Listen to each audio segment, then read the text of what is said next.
Jacaranda Kinderhuis bied geestelike en fisiese versorging aan 240 kinders, vir wie die deure van die lewe toegeklap het as gevolg van allerhande pynlike omstandighede, soos gesinsgeweld en mishandeling, verwaarlosing en ouers wat net nie meer oor die vermoë beskik om hulle kinders te versorg nie.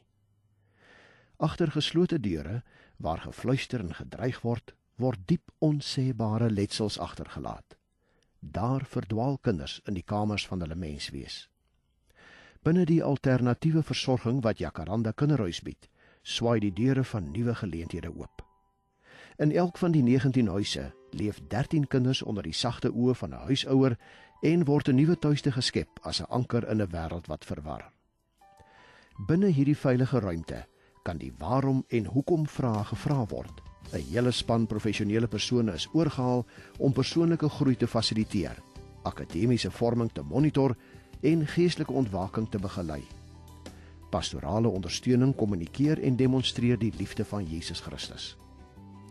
Dominee Magie van der Westhuizen, saam met haar span vrywilligers, behartig tans die geestelike bediening by die kinderhuis. Die meeste van die kinders wat na Jacaranda Kinderhuis toe kom, het nog nooit van God gehoor nie. Of dit wat hulle van hom gehoor het, is 'n verkeerde of 'n misvormde beeld van wie God is. Baie kinders voel dat niemand vir hulle lief is nie en dat hulle nie belangrik is nie. Dit is 'n voorreg om vir elke kind te kan vertel dat God hom of haar onvoorwaardelik liefhet. En ons wil elke kind help om hulle lewens deur die bril van God te sien. Ek is nou al vir 2 jaar betrokke as 'n vrywilliger by Jacaranda. En ek het net besef, hulle het so 'n need aan ouer mense wat 'n goeie voorbeeld kan wees. Wat vir hulle kan wys dat daar 'n ander manier van lewe is, dat daar 'n manier van liefde is en omgee, sonder om iets terug te verwag. Ons as gelowiges word geroep om by hierdie kosbare werk betrokke te raak. As gelowiges deel ons in die voorreg en verantwoordelikheid om vir hierdie kinders hoop te bring en om vir hulle te wys hoe lief die Here vir hulle het.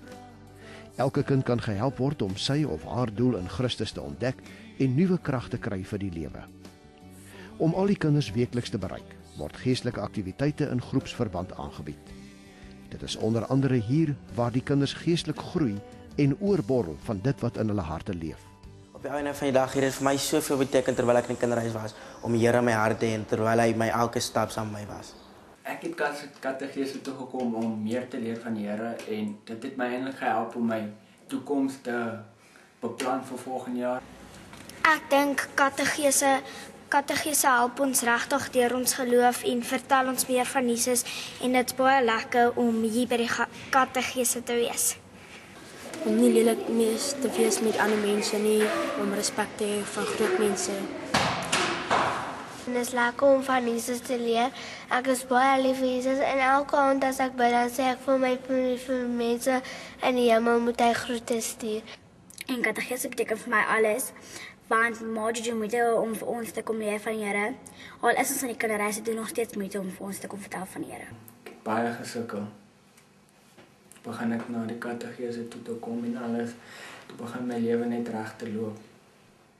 In hierdie geestelike werk word huisouers ondersteun om huisgodsdienst te hou en die kinders Sondae na die erediens te neem. Elke huisouer het ook die geleentheid om by geestelike ondersteuningsgroepe in te skakel. Om 'n omvangryke bediening van hierdie aard in stand te hou en kreatief uit te bou, is hande en rande nodig. Uit elke rand word geestelike munt geslaan en word die vensters van 'n heel en gesonde lewe oopgemaak. Die kruis van Jesus sluit vergesigte oop.